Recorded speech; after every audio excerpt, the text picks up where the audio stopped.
warahmatullahi wabarakatuh. Perkenalkan, nama saya Tiara, NPM 2121008. Saya di sini akan memenuhi tugas dari mata kuliah Strategi Belajar dan Pembelajaran dengan dosen pengampu yaitu Ibu Dewi Lestari MPD. Dan saya di sini akan mensimulasikan mengajar dengan materi prinsip-prinsip belajar. Assalamualaikum warahmatullahi wabarakatuh. Apa kabar? Sehat ya semuanya? Baiklah, sebelum ibu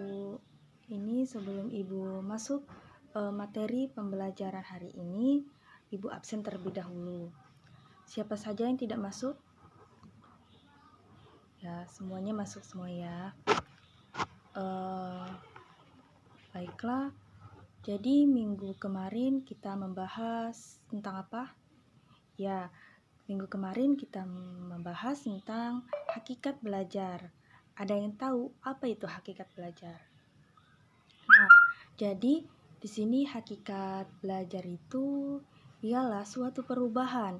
Nah, perubahan tersebut dapat terjadi melalui proses kegiatan belajar membaca, menulis, mendengar, dan mengamati. Nah, itu adalah bagian dari belajar. Baiklah, minggu kemarin belajar tentang hakikat belajar. Nah, pada hari ini Ibu akan menjelaskan prinsip-prinsip belajar. Nah, prinsip-prinsip belajar ini ada 7. Sebelum Ibu menjelaskan ketujuh prinsip tersebut, Ibu akan menjelaskan pengertian prinsip. Nah, jadi apa itu prinsip belajar? Nah, prinsip itu ialah acuan dasar atau suatu yang dijadikan pedoman atau yang dijadikan pegangan. Nah, jadi bahasa lainnya prinsip belajar itu pegangan pada saat proses belajar atau hal-hal yang mendasar pada proses pembelajaran. Nah, di sini ada ketujuh prinsip belajar. Yang pertama yaitu perhatian dan motivasi. Nah, apa itu perhatian? Nah, perhatian ini ialah merumuskan energi psikis, pikiran, dan perasaan terhadap suatu objek. Misalnya, kalian nih ngelihat batu di pinggir jalan, bengong, duduk, jongkok. Nah, itu adalah bagian dari perhatian. Selanjutnya, apa itu motivasi? Nah, motivasi ini ialah tenaga yang menggerakkan atau mengarahkan aktivitas seseorang.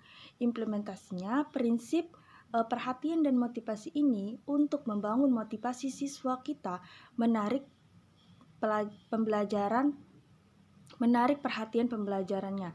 Nah, bagaimana caranya? Caranya adalah dengan menciptakan situasi pembelajaran yang menarik dan menyenangkan. Yang kedua yaitu prinsip keaktifan. Nah, yang dimaksud prinsip keaktifan belajar ini ialah belajar itu menuntut suatu tindakan aktif bagi peserta didik. Implementasinya, bagaimana agar siswa itu aktif dalam belajar?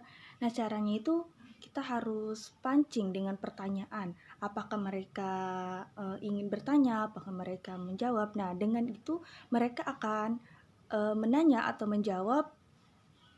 Maka itu adalah mereka termasuk dengan prinsip keaktifan. Selanjutnya yaitu ada prinsip keterlibatan langsung. Nah, maksudnya adalah semakin banyak aktivitas yang dilakukan pada siswa dalam proses pembelajaran, maka akan semakin mudah siswa tersebut untuk memahami materi.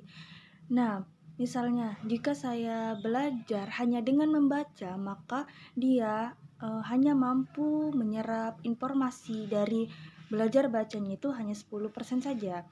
Nah, selanjutnya yaitu ada prinsip pengulangan.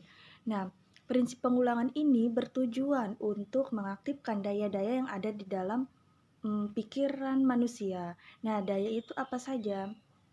Nah, dayanya itu ada mengamati, menanggap, mengingat, terus menghayal, atau merasakan berpikir. Nah, prinsip pengulangan ini untuk mempertajam ilmu yang kita pelajari. Misalnya minggu kemarin nih kita belajar tentang hakikat belajar. Nah, hari ini kita belajar dengan prinsip-prinsip belajar. Bagaimana caranya agar materi hakikat belajar kemarin kita tidak lupa. Nah, caranya itu dengan mereview atau mengulang materi minggu yang kemarin agar materi hakikat belajar ini tidak lupa.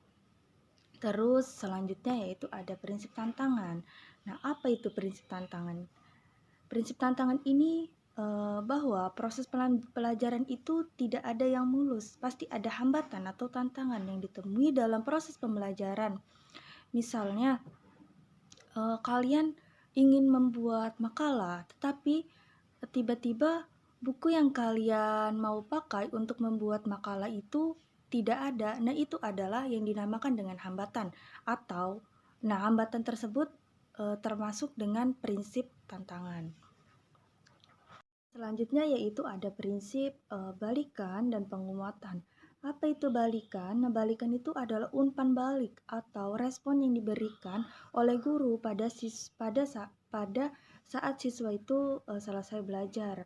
Misalnya, kalian nanya nih, dan saya jawab. Nah, itu adalah bagian dari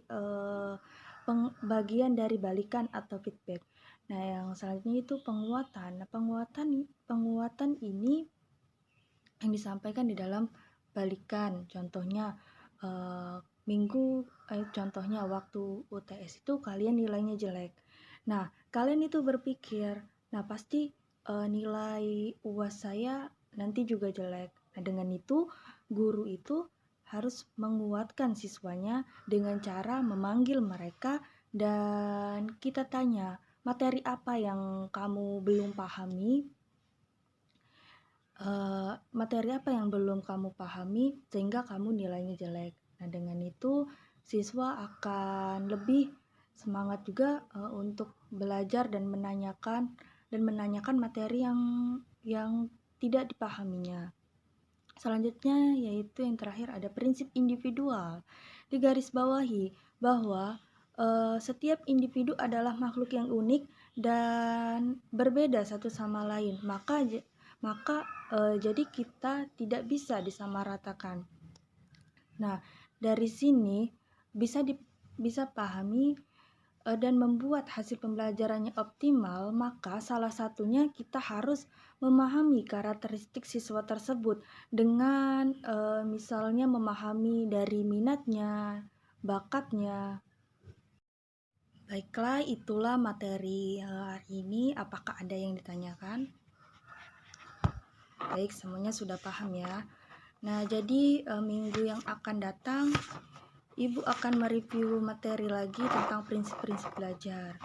Nah, minggu yang akan datang juga Ibu akan berikan tugas yaitu dengan meresum materi gaya-gaya belajar. Agar kalian juga bisa mereview dan belajar materi yang akan datang. Baiklah, itu saja materi hari ini. Jika Ibu ada kesalahan, Ibu mohon maaf. Ibu akhiri. Wassalamualaikum warahmatullahi wabarakatuh.